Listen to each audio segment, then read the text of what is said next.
আসসালামু আলাইকুম দর্শক, এই মুহূর্তে আমরা রয়েছি যে আমাদের জেলাব্যাপী যে তথ্য মেলা হচ্ছে সেই তথ্য মেলায় আপনারা জানেন যে আমরা প্রায় সময় আমাদের যে দুর্যোগকালীন সময়ে যে সার্ভিসটি আমরা সবসময় পেয়ে থাকি ফায়ার সার্ভিস, সেই পিরোজপুর ফায়ার সার্ভিস আমাদেরকে একটি তথ্য মেলায় কিন্তু তারা একটা স্টল নিয়েছেন। আমি একটু জানার চেষ্টা করব, আমাদের এখানে কামাল ভাই রয়েছেন, তার কাছে একটু জানার চেষ্টা করব যে সর্বপ্রথম মানুষ যদি অগ্নিকাণ্ড হয় আসলে প্রথমে আসলে তাদের করণীয় কি দিকে সেটা শুরু করবে। আসসালামু আলাইকুম, কেমন আছেন? তো এই যে তথ্য মেলা আমরা দেখছি, আসলে মানুষকে কি সেবাটা দিচ্ছেন? আমরা মূলত এখানে উদ্দেশ্য হচ্ছে এই তথ্য মেলা উপলক্ষে আমরা মানুষকে সচেতন করার জন্য মেইন উদ্দেশ্য। জি, কিন্তু আমরা সাধারণত কোনো দুর্ঘটনা ঘটলে তাৎক্ষণিকভাবে আমরা অফিসে যোগাযোগ করতে পারি না, বিদায় আমরা এসে দুর্ঘটনা যেতে সময় লাগে।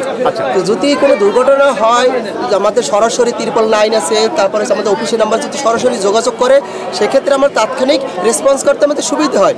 কিন্তু এই জন্য এই তথ্য মেলা উপলক্ষে আমাদের এই যে নাম্বার প্রচার এবং এই যন্ত্রপাতি যে ডিসপ্লে করা আছে এইগুলোর কী কাজ, এইগুলো মানুষকে সচেতন করার জন্য মূল উদ্দেশ্য হচ্ছে আমাদের এখানে। সংবাদ আসার সাথে সাথে আমাদের হচ্ছে স্টেশন 30 সেকেন্ডের ভিতরে আমরা মুভ আপ করি। কিন্তু হয় কি, এখানে একটা ধরেন হচ্ছে এই বিল্ডিংটা আগুন লাগছে বা ঘরে আগুন লাগছে, তাৎক্ষণিক আমি কি করি, ওই সাধারণ আমজনতা বা পাবলিক যারা আছে তারা লিভেনের চেষ্টা করে, যখন লিভেনে ব্যর্থ হয়ে যায় তখন ফায়ার সার্ভিসে যোগাযোগ করে। কিন্তু ওই তাৎক্ষণিক অবস্থা আমরা সচেতন হই, কিন্তু আমরা হচ্ছে ইমার্জেন্সি মোবাইল নাম্বারটা সেভ করে রাখি না, তখন হচ্ছে ফায়ার সার্ভিসে সংবাদ দেয়। তখন হচ্ছে মধ্য কিছু যখন 2-1 সচেতন ব্যক্তি থাকে তখন হচ্ছে ফায়ার সার্ভিস সংবাদ দেয়।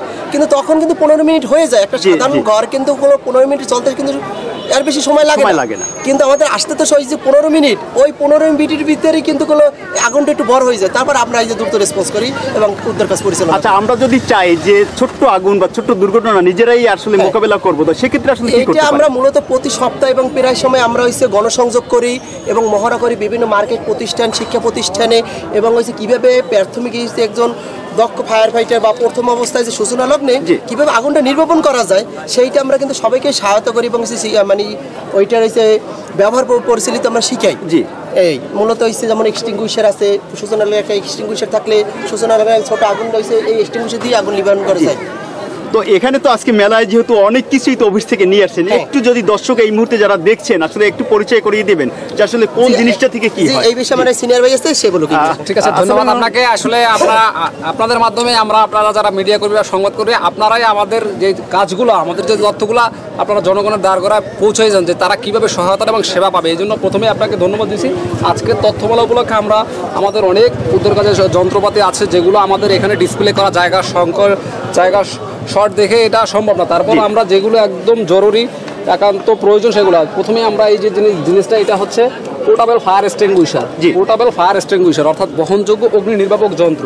এটা আগুনের সূচনা লগ্নে যখন একটা অগ্নিকাণ্ড ঘটার সূচনা লগ্নে যদি এইটা আমরা ব্যবহার করতে পারি এবং এটার ব্যবহার বিধি যদি জানি এবং সঠিক সময় যদি প্রয়োগ করতে পারি, সেক্ষেত্রে আমাদের আগুন বড় হওয়ার কোনো সম্ভাবনা নেই।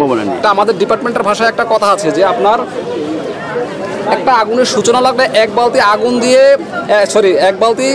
বালতি পানি দিয়ে যতটুকু আগুন নিবানো সম্ভব, অর্থাৎ 1 মিনিটের একটা আগুন নিবানো সম্ভব, পরবর্তী 1 পুকুর পানি দিয়েও সেই আগুনটা নিবানো সম্ভব না যদি যথাসময় সেটা প্রয়োগ করতে না পারে।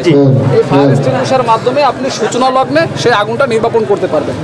পরবর্তী যে এইটা আছে আমাদের এয়ার ভেন্টিলেশন ফ্যান বা এয়ার ব্লোয়ার, এইটার মাধ্যমে আমরা অগ্নিকাণ্ড সহ উদ্ধার কাজে আমরা একাধিক কাজে এটা ব্যবহার করি। সাধারণত অগ্নিকাণ্ডে আমরা ব্যবহার করি যখন ধোঁয়ায় আচ্ছন্ন হয়ে যায়, যখন কোনো ভবনে ধোঁয়ায় আচ্ছন্ন হয়ে যায় এবং একাধিক ধোঁয়ার ভিতরে যখন আমাদের ফায়ার ফাইটাররা প্রবেশ করতে পারে না এবং ভিতরে যখন ভিকটিম আটকা থাকে, তাদেরকে আমরা অনায়াসে বের করার জন্য প্রথমে এটার সাথে একটা টানেল আছে 15 ফিটের, সেটা আমরা সংযোগ দিয়ে এটা ইলেকট্রিক শক্তির মাধ্যমে আমরা ধোঁয়াটা, ভিতরে যে বিষাক্ত ধোঁয়াটা এটা বের করে নিয়ে আসি এবং সেই একইভাবে যখন আমরা এটা ঘুরাইয়ে দিই এবং ঘুরাইয়ে দিলে বাহির থেকে যে বিশুদ্ধ বাতাস সেটা ভবনের ভিতরে প্রবেশ করে এতে করে কি হয়, আপনার বিষাক্ত যে ধোঁয়া বা বাতাস বা গ্যাস থাকে এটা বের হয়ে যায় এবং ওইখানে যদি কোনো ভিকটিম থাকে তার জন্য সুবিধা হয় এবং তাকে সহজে রেস্কিউ করে নিয়ে আসা যায়। এটা হচ্ছে হাইড্রোলিক ডোর ওপেনার বা ডোর বারও বলে, হাইড্রোলিক ডোর বা এটা একটা অত্যন্ত শক্তিশালী একটা আমাদের উদ্ধার সরঞ্জাম। এটা ওই হাইড্রোলিক শক্তি দ্বারা পরিচালিত হয়। আপনার দেখবেন বহুতল ভবনে লিফট আছে, লিফট থাকে, যদিও আমাদের পিরোজপুরে সেই ধরনের বহুতল ভবন কম, তারপরেও যে সমস্ত ভবনে লিফট আটকা পড়ে অথবা দরজা আটকা পড়ে অনেক সময় দেখা যায় বাচ্চারা ভিতর থেকে যায় সিটকানি লাগাই দেয় তাৎক্ষণিকভাবে, বা অথবা তালার চাবি হারাই যায়, অথবা যে কোনো কারণে তালা নষ্ট হয়ে যায়। সেক্ষেত্রে আমরা তাৎক্ষণিকভাবে এইটার মাধ্যমে হাইড্রোলিক শক্তি প্রয়োগ করে খুব সহজে একদম নিমিশে আপনার 5 ঘন্টার কাজ অন্তত 5 মিনিটও লাগবে না, অনায়াসে আমরা এটা থেকে বের করে নিয়ে আসতে পারবো। এরপর হচ্ছে এটা হচ্ছে হাইড্রোলিক কাটার। এটাও ফায়ার সার্ভিসের একটি অত্যন্ত গুরুত্বপূর্ণ একটি যন্ত্র। এটার সাহায্যে আপনার লোহা জাতীয় যত বস্তু হইতে পারে, সেটা তালা হইতে পারে, লোহার রড, এমনকি হইতে পারে রাস্তায় যখন সড়ক দুর্ঘটনা হয়, সড়ক দুর্ঘটনা একটা গাড়ি খাদে পড়ে গেছে, খাদে পড়ে গেলে সেক্ষেত্রে কি হয় যে গাড়ির দরজাটা নিচে পড়ছে, নিচে দরজাটা আটকা আছে, ওইখান থেকে কাটা সম্ভব না। সেক্ষেত্রে আমরা গাড়ির বডি কাটার কাজেও কিন্তু এটা ব্যবহার করি। স্থান কাল পাত্রভেদে বলে দেবে যে এটা দ্বারা আমরা কখন কি কাজ করব। তারপরে এটা হচ্ছে আমরা ইলেকট্রিক সেন্সর। ইলেকট্রিক সেন্সর অনেক সময় ঝড় বন্যা বা যে কোনো প্রাকৃতিক দুর্যোগের সময় গাছ পড়ে যায়, সেটা মানুষের বসত ঘরের উপরে পড়তে পারে, রোডের উপরে, রাস্তার উপরে পড়ে আপনার সড়ক যোগাযোগ বিচ্ছিন্ন হয়ে যাইতে পারে। তাৎক্ষণিকভাবে আমরা এটা রেসপন্স করে আপনার গাছ কাইটা অপসারণ করার কাজে গাছ কাইটা, এটা শুধুমাত্র গাছই না, গাছ কাঠ জাতীয় যত বস্তু এগুলো কাটার কাজে আমরা এটা ব্যবহার করি। এটার 2টা ধরন আছে, এটা হচ্ছে ইলেকট্রিক, এটা আরেকটা আছে ইন্টারনাল, যেটা আপনার ফুয়েল দ্বারা পরিচালিত হয়। এটা হচ্ছে আমার রোটারি রেস্কিউ স বা স্ল্যাব কাটার। এটা ফায়ার সার্ভিসের সব থেকে গুরুত্বপূর্ণ এবং এটা একটা রিস্কি যন্ত্র। এটা ব্যবহারের সময় অবশ্যই একজন ফায়ার ফাইটারকে সচেতন অবস্থা তাকে কাজ করতে হয়, এবং এটা ব্যবহারের সময় অবশ্যই 2 জন ফায়ার ফাইটার, একজনে কাজ করবে, পাশাপাশি আমার যে সহকর্মী বা যিনি কাজ করবে তাকে একজন সাপোর্ট দিবে, তার ঝুঁকি আছে কিনা সেগুলো সে খেয়াল রাখবে।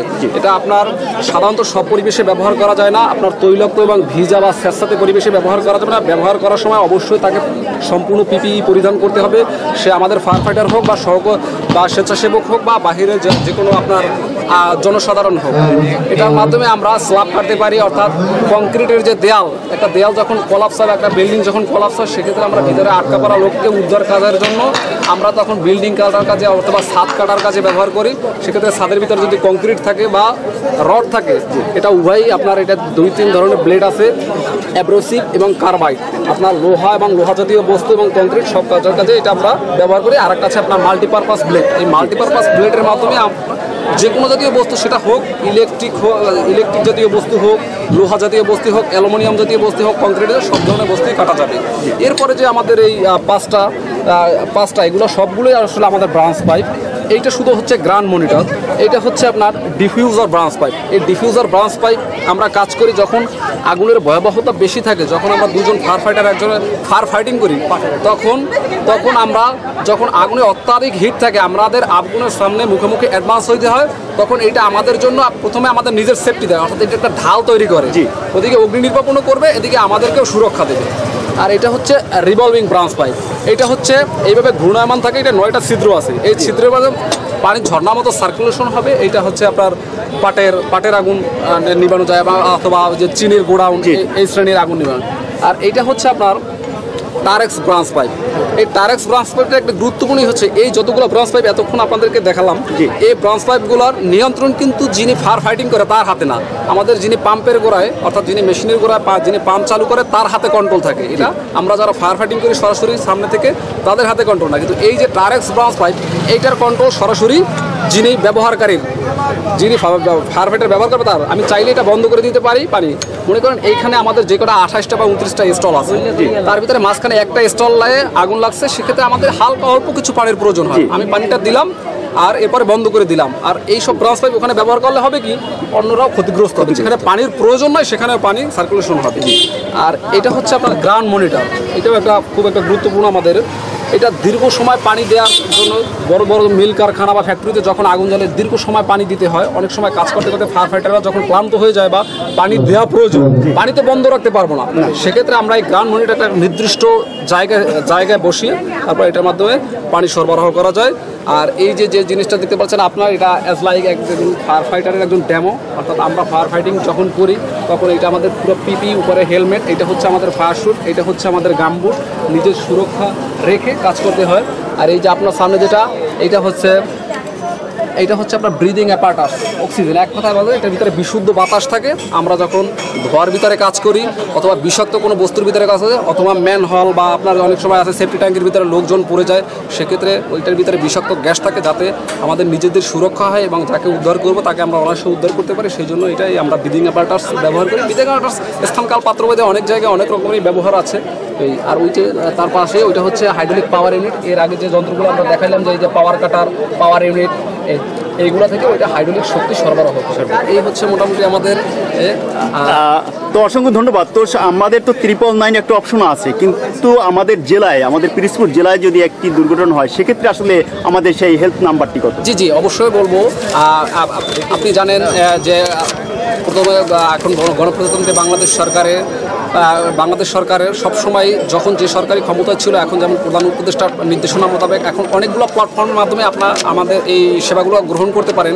তবে সব থেকে উত্তম হচ্ছে যেহেতু আপনারা পিরোজপুরের আওতাধীন আমাদের যারা আছে, পিরোজপুরের সর্বপ্রথম তাদের গ্রহণ হবে সুবিধা হয় যদি আমাদের সরাসরি পিরোজপুর ফায়ার স্টেশনে একটা নির্দিষ্ট নাম্বার আছে। জি, এই নাম্বারটা আমরা এখন বলে দেবো। এই নাম্বারটা যদি আপনারা ফোন দেন সরাসরি দ্রুত রেসপন্স পাবেন। আর আপনি যে কথাটা বললেন যে এটাও যে 999 মাধ্যমে ফোন দিলে আপনারা সেবা পাবেন। সেক্ষেত্রে 999 আমাদের হেড অফিস হচ্ছে ঢাকার আব্দুল গনি রোডে। সেখান থেকে আমাদেরকে ট্রান্সফার করবে, একটা নির্দিষ্ট সময় ক্ষেপণ হবে। তার থেকে বরং সব থেকে উত্তম হচ্ছে যদি আপনারা সরাসরি প্রথম আমাদের নিকটস্থ ফায়ার স্টেশনে ফোন দেন, তাইলে আমাদের একটা আপনারা জেনে থাকবেন যে আমরা মেসেজ গ্রহণের পরে 30 সেকেন্ডের মধ্যে আমাদের স্টেশন থেকে আমরা স্টেশন ত্যাগ করি মানুষকে সেবা দেওয়ার উদ্দেশ্যে। হ্যাঁ, তারপরে পথে অনেক সময় আপনাদের যেমন পিরোজপুরের রাস্তাঘাট অনেকটা একটু সংকীর্ণ, সেক্ষেত্রে আমাদের একটু বেগ পেতে হয়। অনেক সময় উৎসুক জনতা থাকে, আমাদের কাজ করতে বেগ পেতে হয়। আর আপনাদের মাধ্যমে আমরা একটা কথাই বলবো যে ফায়ার সার্ভিসের উপরে আপনারা রাগান্বিত না হয়, তাদেরকে সবসময় সহায়তা করবেন যে তারা কিভাবে কাজ করে। হ্যাঁ, আপনাদের রাগ থাকতে পারে, আপনাদের যদি রাগ থাকে আমাদেরকে তাৎক্ষণিকভাবে কাজ করতে আপনারা সুযোগ করে দেন। এরপরে যদি আপনাদের কোনো কথা থাকে সেটা আমরা শুনবো। আমরা আপনাদের সেবার উদ্দেশ্যে সবসময় যাই। এর সাথে আমরা আমাদের পিরোজপুর ফায়ার স্টেশনের নাম্বারটা বলে দিচ্ছি।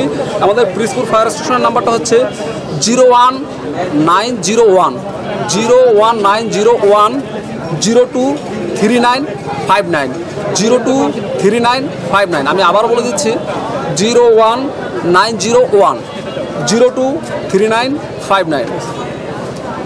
আপনাকে অসংখ্য ধন্যবাদ এই তথ্য দেওয়ার জন্য। জি, আপনাকেও ধন্যবাদ। আপনারা বরাবর আমাদের যারা বিশেষ করে ইলেকট্রনিক মিডিয়া এবং প্রিন্ট মিডিয়া সহ আপনাদের মাধ্যমেই আসলে আমরা কী সেবা, এখন দেখেন বাংলাদেশে এখন অধিকাংশ মানুষের শিক্ষিত, তারপরেও কিছু কিছু জায়গা আছে আমরা কী সেবা দিয়ে থাকি এইটাই অনেকে জানে না। আমি সেবাটা নেব, এই যে তথ্য অধিকার যে আজকে মেলার উদ্দেশ্য কী, যে সরকার এমন একটা সুন্দর সিস্টেম করে দিয়েছে, এই জন্য বিশেষ করে মাননীয় প্রধান উপদেষ্টার প্রতি কৃতজ্ঞতা প্রকাশ করি যে এত সুন্দর একটা প্ল্যাটফর্ম তৈরি করে দিয়েছেন যে আমরা যেমন আমাদের পাশে ব্রাকের মাধ্যমে আমরা কী সহায়তা পাবো। এখানে 29টা স্টল আসছে, কে কী সহায়তা বা আমরা কে কী সেবা দিয়ে থাকি এইটা আমরা অনেকে জানি না। আমি যে সেবাটা গ্রহণ করব আগে তো আমাকে জানতে হবে যে ফায়ার সার্ভিস কী সেবা দেয়।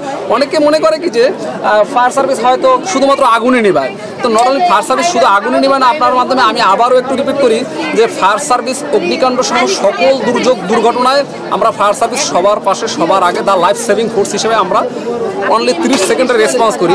তার ভিতরে হয়ে যাবে অগ্নি দুর্ঘটনা, সড়ক দুর্ঘটনা, নৌ দুর্ঘটনা। আর আমরা কিন্তু শুধু যে মানুষ উদ্ধার করি কি মানুষকে সহায়তা করি না। আপনি হয়তো অনেক আপনাদের মিডিয়ার মাধ্যমে মানুষ যারা জেনে থাকবে এবং দেখে থাকে আপনার সোশ্যাল মিডিয়ার মাধ্যমে, আপনার যদি কোনো একটা বিড়ালও যদি আপনার আটকা পড়ে, আমাদের কাছে এক কথায় প্রাণের অস্তিত্ব যেখানে আছে, যেখানে সেটা হোক মানুষ, সেটা হোক গবাদি পশু বা যে কোনো প্রাণের অস্তিত্ব যেখানে আছে এবং যার যেখানে ঝুঁকি আছে সেখানে আমরা ফায়ার সার্ভিস সবার আগে সবার পাশে। ধন্যবাদ আপনাকে। আপনাকে অসংখ্য ধন্যবাদ। Thank you.